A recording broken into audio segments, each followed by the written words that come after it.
આધાર card ફરજિયાત કરવામાં આવે જેથી કરીને વિધર્મીઓનો પ્રવેશ થતો અટકાવી શકે। હિનાબેન શાહ, હિન્દુ યુવા સંગઠન ભારત ભાવનગર।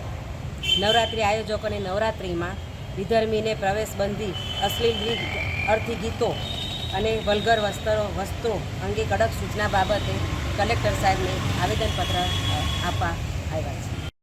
ભાવનગર હિન્દુ યુવા સંગઠન માટે કલેક્ટરને આવેદનપત્ર દેવા અમે આજરોજ મોટી સંખ્યામાં આવ્યા છીએ।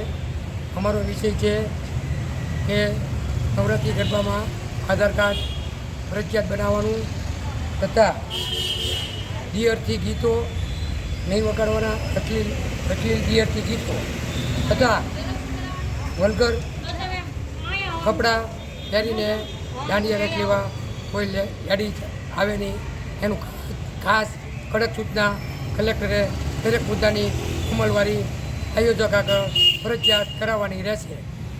નકર અમે આની બાબત આ નહીં થાય તો અમે ઉગ્ર આંદોલન આની માટે કરશું ભવિષ્યમાં।